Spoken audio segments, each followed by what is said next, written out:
안녕하세요. 만나서 반갑습니다. 언제나 명품 주식을 찾는 주식강의연구소 신대표입니다. 금일의 영상 주제는 삼성전자 급락에 따른 상승 모멘텀, 그리고 애플페이 후 CBDC 관련주 핵심 수혜주 한 종목, 여기에 대해서 공개를 할 거고요. 일단 여기 위에 있는 모든 수익은 제가 여기 주미남이라는 어플에서 100% 무료 시황과 100% 무료 추천주를 공개하니까 다운받으셔가지고 좋은 결과 있으시기 바라고요. 최근에 승률 자체가 굉장히 좋기 때문에 뭐 주식이 어려우시거나 좀 솔루션이 필요하신 분들은 도움 받아보시기 바라겠습니다.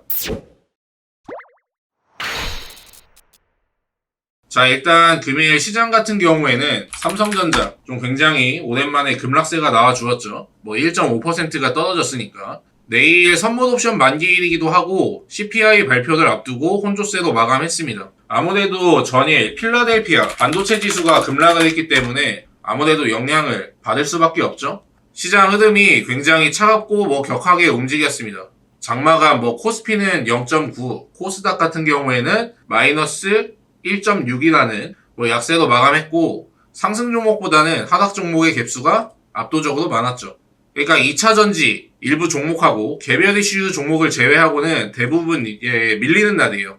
오늘 밤에 발표될 CPI를 앞두고 좀 시장 변동성에 대비하는 모습입니다. 그리고 옵션 만기일 같은 경우에도 껴있기 때문에 명분이 많죠. CPI 발표가 시장 하락을 이끌 수도, 호재로 반등을 만들어줄 수가 있는 시장인데 길게 가지 않을 거라는 그 의견이 지배적이니까 너무 걱정하지 마시고 시장 대응해 주시면 되겠습니다. 자, 그런데 삼성전자가 최근에 급락을 하긴 했지만 어떤 이슈가 있냐면 필라델피아 반도체 지수가 급락을 했습니다. 그러니까 찔끔찔끔 빠진 게 아니고 4%가 넘는 급락을 해줬기 때문에 오히려 그 반등은 빠르게 나와 줄 수가 있다는 거죠.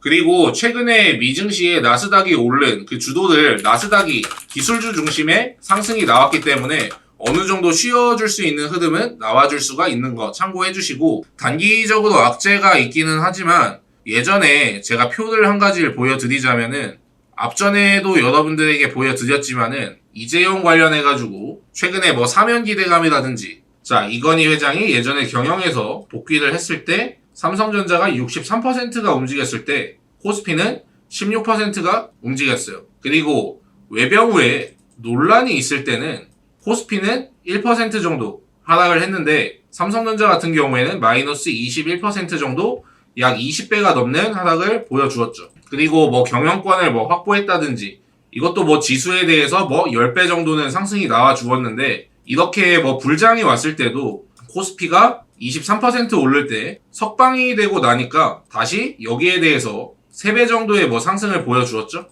경영권이라든지 그런 쪽에서 예민하다 보니까 이런 석방 기대감 이슈가 있을 수가 있고, 중장기적으로는 상승이 나와줄 수가 있죠. 물론 삼성전자를 가지고 계시는 분들이 단타 관점이 아니시기 때문에 일단 천천히 보시기 바라고요. 경기 침체라는 게 발목을 잡고 있긴 하지만 증시는 결국에 분위기입니다.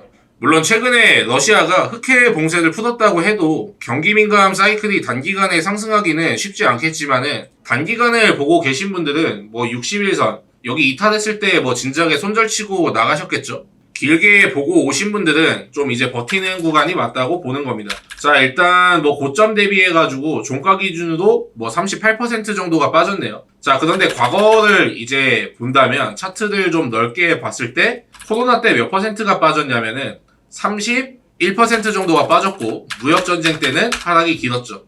이때가 34%. 그러니까 무역전쟁 때는 물론 논란도 있었지만은 34% 정도 빠졌고, 그리고 코로나 때 마이너스 31%가 정도가 빠졌고, 러우전쟁으로 인한 경기 침체, 이때는 마이너스 38% 정도. 왜? 그동안 삼성전자는 많이 올랐기 때문에 더 빠질 수가 있다는 거죠.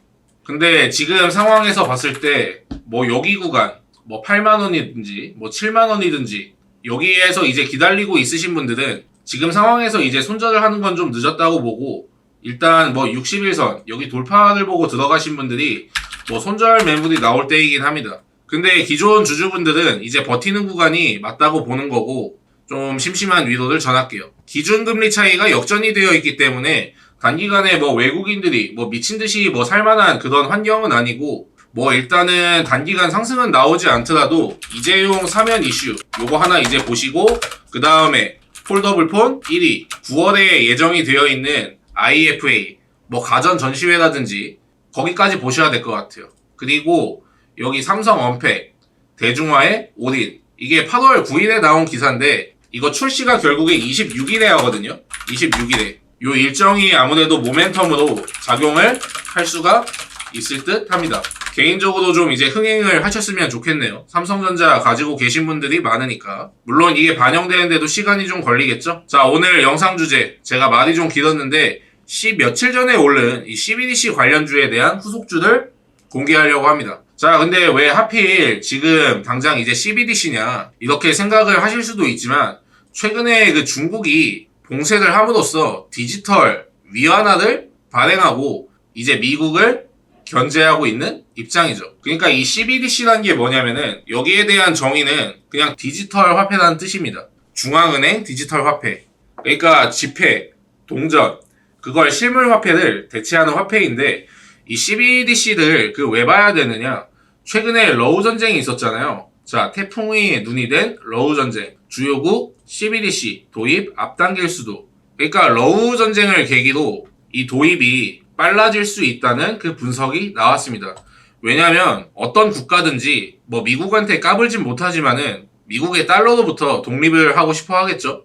사실 뭐 중국 같은 경우에도 지금 크게 마찬가지고 뭐 비트코인 등을 뭐 받았다든지 달러와 패권에서 벗어나려는 움직임 그리고 뭐 외환 보유의 구성도 뭐 다양해질 수 있다. 그러니까 달러에 대해서 이제 벗어나고 싶어 하는 거예요. 그리고 에너지 전쟁이라든지 암호화폐로 뭐 성금을 모았고 달러와 패권에서 이제 벗어나려는 움직임을 계속하고 있고 CBDC 이 전환을 가속할 수 있다고 평가했죠. 근데 단순히 그 러우 전쟁뿐만이 아니고 다른 이슈들도 있어요. 이제 미국도 맞불이죠. 디지털 위안화, 디지털 달러 조기 발행 요구. 이게 다 어제 나온 기사인데 최근에 그 CBDC라는 게 많이 보이기 시작하죠. 뭐 바이든은 지금 관심이 없는 것 같은데 뭐 초당적으로 마련해가지고 다음 달 중으로 뭐 표결을 한다고 합니다.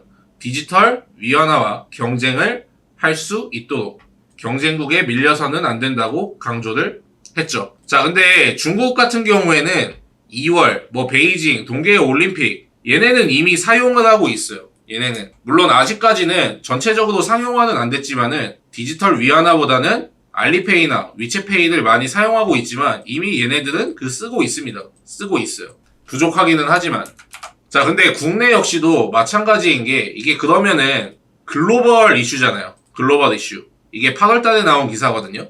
자, 근데 이 CBDC란 게 성큼 다가온 한은 CBDC 발행, 하반기부터 뭐 연계 실험 계속해서 나오죠. 최근 한국은행이 CBDC 도입에 대한 속도를 내기 시작하면서 디지털 화폐의 출발점이라는 점에서 기대감이 커졌다. 자, 그런데 보통 이 얘기가 언제부터 나왔냐면은 예전부터 나오긴 했습니다. 보통 비트코인하고 좀 빼놓을 순 없어요. 근데 본격적으로 시작이 된 거는 예전에 그 루나 사태 아실 겁니다. 루나 사태에서 미국이 스테이블 코인 규제를 실시하면서 정확하게 나타났죠. 그때 아마 난리가 좀 났을 거예요. 루나 사태, CBDC 발행 논의에 불붙였다. 요것도 있었는데 러우 전쟁 그리고 달러 패권화에서 벗어나려는 움직임들이 계속해서 이제 포착이 되고 있죠. 자, 근데 다시 한번 제가 CBDC에 대해서 말씀을 좀 드리자면은 이게 어떤 거냐면 결국에 그 블록체인 기술 이걸 탑재를 하는 거거든요. 블록체인은 그 데이터 분산 처리 기술입니다. 데이터 처리 이걸 분산 처리하는 건데 그 네트워크에 참여하는 사람들 모든 거래 내역 이거를 지칭하는 게 블록체인이에요. 자, 쉽게 얘기해가지고 여러분들 뭐 특정한 뭐 은행이라고 하면 좀 그러니까 그 대한은행이라고 할게요. 대한은행에서 송금을 했습니다. 그러면 이 A라는 사람이 대한은행에서 송금을 했는데 그럼 대한은행은 계좌에서 10만 원이 인출되었다는 증거를 보증을 해줍니다. 누가 해줍니까? 은행이 해주죠. 은행. 자, 근데 기존 거래 방식이 은행이 장부를 관리하는 거예요. 여러분도 인터넷 뱅킹에서 막 이제 이체하거나 하면은 이름이 뜨잖아요. 뭐 도장도 받을 수 있고요. 자, 그런데 이 블록체인 기술은 그 차이점이 뭐냐면 은행이라기보다는 사람 대 사람입니다. 또 그리고 사람 대 사람이에요. 그러니까 이제 사슬처럼 계속해서 이해지는 거죠. 그러면은 뭐가 없냐면은 중간 관리자가 사라집니다. 그냥 사람 대 사람이기 때문에 은행이 장부를 관리를 하는 뭐 통일된 거래된 내역이라기보다는 중간 관리자가 없고 그냥 여기에서 분산, 분산, 분산, 분산 이렇게 저장을 하는 거예요. 결국에 이 비트코인이란 것도 이 가상화폐가 등장을 하게 된 것도 블록체인 덕분이에요. 블록체인.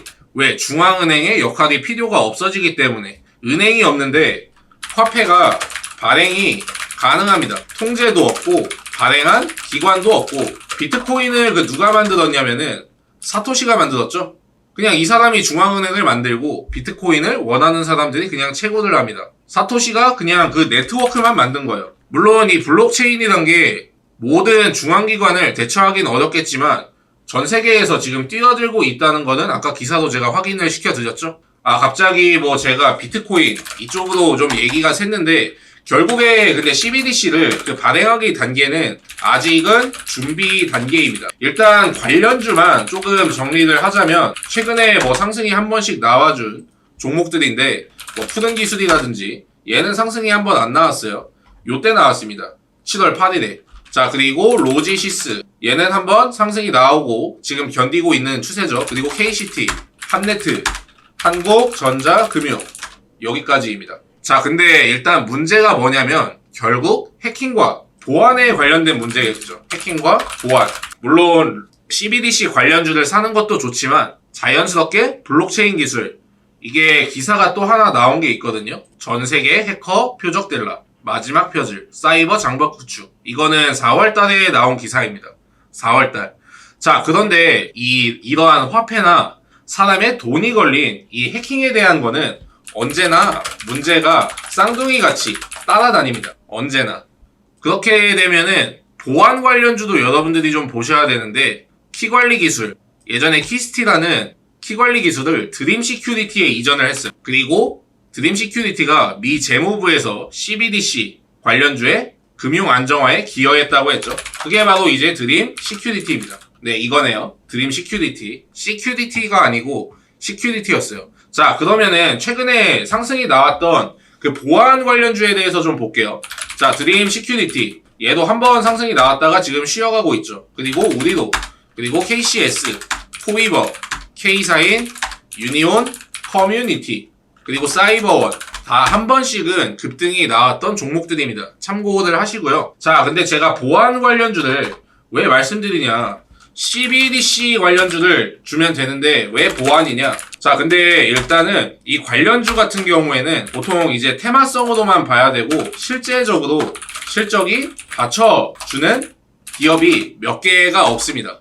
몇 개가 없어요. 그래가지고 제가 쌍둥이 같이 붙어 다니는 2등주를 드린 겁니다. 그거는 제가 아까 말씀드린 여기 주미남이라는 어플에 올려놨어요. 이따 한번 확인해 보시고 예전에 코로나 관련주가 올랐을 때 패턴을 한번 생각을 해볼게요. 예전에 우리가 코로나 때도 한번 돌아가 봤을 때 자, 화폐하고 보안, 양자 컴퓨터 보안, 통신 쪽은 항상 이 해킹에 대해서 자유로울 수가 없습니다. 이런 민감한 분야에 대해서는 언제나 해커들의 표적이 되기 십상이기 때문에 이렇게 말이죠. 자, 그런데 예전에 사례를 들어가지고 설명을 해볼게요. 자, 코로나가 터졌습니다. 봉쇄가 되죠. 그러면은 제약바이오가 상승을 합니다. 왜? 신약에 대한 기대가. 그 다음에 이게 백신 관련주가 오르겠죠. 백신 관련주. 이거는 너무 많으니까 제외를 할게요. 자, 그러면은 이제 백신을 만들었습니다. 끝이 아니죠. 그 다음엔 뭘 해야 되냐? 백신을 만들었습니다. 운송을 해야죠. 그러면 자연스럽게 어떤 게 올라가냐? 콜드체인 관련주가 올라가죠. 태경 케미컬, 뭐 대한과학이라든지. 자, 그런데 운송을 했습니다. 그러면 이제 어떤 걸 해야 됩니까? 이제 접종이라는 걸 해야 됩니다. 주사기 관련주. 그 다음에 접종을 해야 되니까 주사기 관련주가 오르겠죠. 세종 메디칼, 뭐 세운 메디칼, 뭐 휴원스는 뭐 역할은 못한 것 같아요. 이렇게 종목을 고를 때 뭐 직접적인 수혜주를 찾는 것도 중요하지만 그 다음에 따라오는 2등주 요거를 이제 찾는 것도 중요합니다. 주식 투자를 하시는 분들이라면 약간 생각을 조금 더 이제 유연하게 하실 필요가 있다고 생각을 하고 일단은 뭐 실적 자체가 좋다면 그냥 인디언 기우제, 매매법 같이 그냥 계속 주구장창 뭐 기다리는 것도 뭐 나쁜 방법은 전 아니라고 생각합니다. 뭐 최종적으로 수익으로 마무리가 된다면. 근데 우리 같은 경우에는 시간을 조금이라도 단축을 시켜야 되잖아요.